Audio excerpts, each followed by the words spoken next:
Bonjour à tous, bienvenue sur SVM6. Donc avec ce tutoriel numéro 6, je vais revenir un petit peu en arrière sur l'animation pour ceux qui voudraient faire tourner leur roue, la faire rouler sur une bande, une route, enfin bon, peu importe. On va voir, je vais vous expliquer comment vous pouvez faire facilement calculer la distance de roulement pour pouvoir faire un tour, puisqu'il va falloir évidemment savoir à quelle distance doit se déplacer la roue sur un seul tour. Et c'est ce que vous voyez là. Donc je vais vous expliquer comment vous allez pouvoir faire de la manière la plus simple qui soit, puisque en fait, il n'y a pas besoin de se casser trop la tête, vous allez voir. Donc je vais couper ça. Voilà, je reviens sur ma roue complète, hein. Je vais le mettre en vue 1. Et je vais aller chercher un cercle. Et je vais lui donner la dimension Rx. Alors j'aurais dû mettre le curseur au centre avant, curseur vers le centre, voilà. Je vais chercher mon cercle Rx90. Surface. Et je fais correspondre donc le cercle avec le pneu que je peux emmener. Donc j'ai 32 portions, hein. J'ai 32 portions. Il me suffit maintenant de l'emmener donc en mode élite, de me mettre en mode vertice ici. Et en réalité, je vais avoir la portion exacte. Je sélectionne ce vertice là. Je vais donc lui me mettre ici avec le curseur 3D. Curseur vers sélection. Donc Shift S, curseur vers sélection. Puis je sélectionne ici ce vertice là et je vais faire une rotation. Je vais mettre ça à plat. Voilà.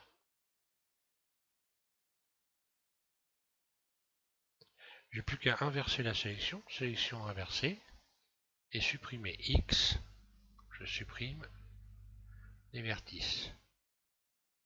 Donc il me reste une portion que je vais devoir multiplier par 32 pour avoir exactement la distance de roulement pour un tour de roue. Donc bah voilà, je vais aller tout simplement en mode, je reviens en mode objet, hein. Ici, je vais aller utiliser le tableau, hein. Ajouter un modificateur.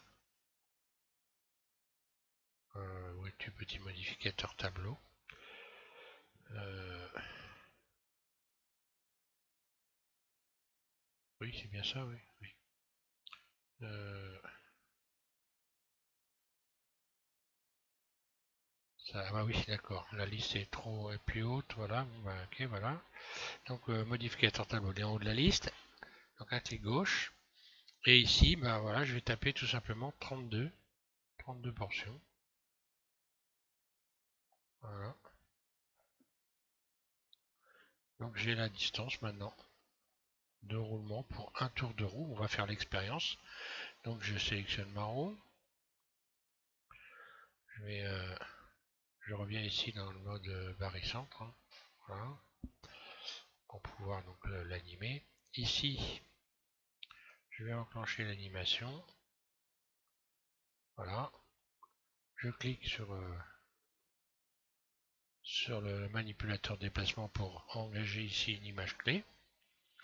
Puis on va dire qu'au bout de 100 images, je vais arriver au bout ici. Donc là, je vais faire une rotation. Je vais faire une rotation. Donc R. Donc je mets mon curseur de souris pile hein, sur l'axe bleu, sur l'axe Z. Voilà. Un tour. Un clic gauche. Et déplacement au bout. Je vais faire correspondre. J'aurais pu d'ailleurs mettre pile. Enfin ouais, je vais me mettre en V1, c'est pas grave. Donc là, j'arrive à la moitié du troisième carreau par rapport au bord là. Donc je vais mettre le centre pareil.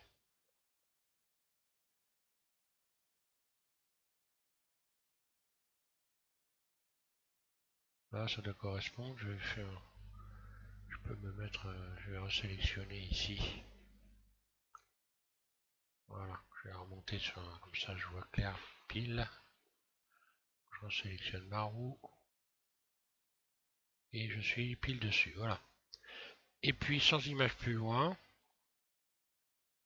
On va se mettre à 200 par exemple. Donc là je vais regarder si je suis bien à 200. Oui, là ici je suis bien à 200. Et là pareil, je vais faire une rotation, mais cette fois-ci dans l'autre sens. Donc je me mets à peu près au centre, voilà. Rotation dans l'autre sens.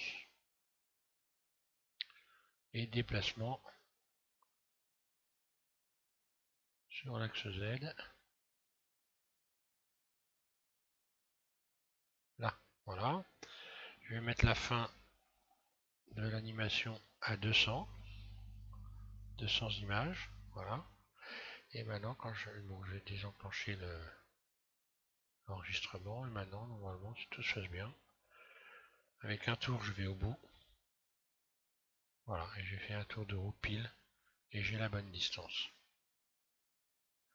Je peux, ici, par exemple,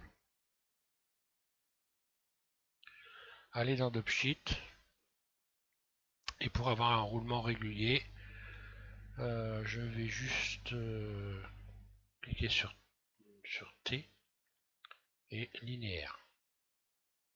Voilà. Je ferme cette fenêtre. Voilà, je désélectionne tout. Et voilà pour mon animation. Donc là, je pourrais mettre un plan. Hein.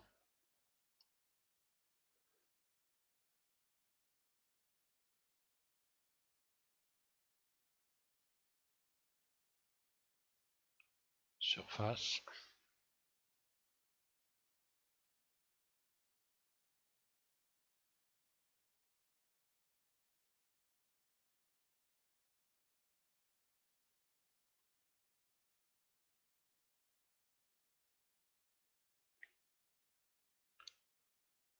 Si je le repasse légèrement en dessous comme ça, ça donne un peu une impression d'avoir le pneu sous-gonflé. Voilà.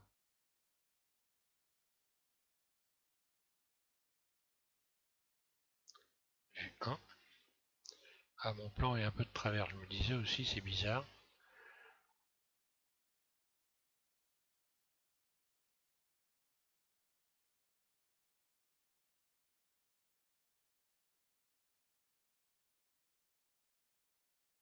Voilà comment on peut faire pour l'animation. Donc voilà, maintenant après on va passer au montage puisque je vous ai fait une démonstration. Hein. J'ai fait une petite vidéo hein, qu'on va voir avec le tuto numéro 7 cette fois-ci à coup sûr. Hein. On va voir le montage. Je vais vous faire voir donc la petite animation que j'ai fait pour ceux qui l'auraient pas vu déjà. Hein. C'est juste pour expliquer ce qu'on va faire. Hein. Voilà donc moi j'ai fait.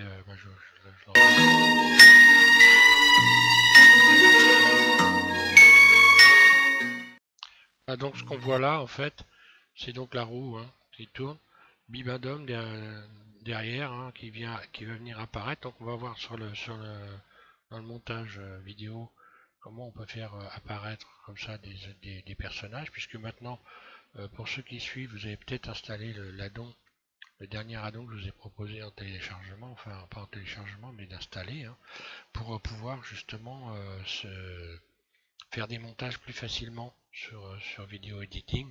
Donc là en fait j'ai détouré Bibendum et grâce à ce nouvel addon, donc je me rappelle plus le nom, VSE Transform Tool, voilà. Donc on va pouvoir donc jouer avec des effets. Hein. Donc dans cette animation, donc on verra comment on peut donc faire bouger un personnage dans une scène. Et là j'ai mis en fond d'écran des nuages. Donc une vidéo en fait. Hein. Voilà donc pour la petite démonstration. Donc je vous invite à regarder le dernier tuto cette fois-ci de l'animation, de la création d'une roue hein, de A à Z. Donc il y avait le texturage, l'animation et la création d'une roue avec les pneus. Pour les pneus, donc j'ai fait donc pour ceux qui prennent le tuto en marche, hein, j'ai fait plusieurs types de pneus dans cette playlist. Hein, puisque dans cette playlist vous allez avoir donc 7 tutos. Hein, pour ceux qui suivent pas la chaîne, si vous n'êtes pas abonné. Voilà, vous avez 7 tutos avec donc la création, l'animation, le texturage, etc. Enfin tout ce qu'on peut faire pour une roue, voilà. Donc je vous remercie à tous de suivre Zoom M6 et puis je vous invite à regarder le dernier tuto de cette série. Voilà, merci.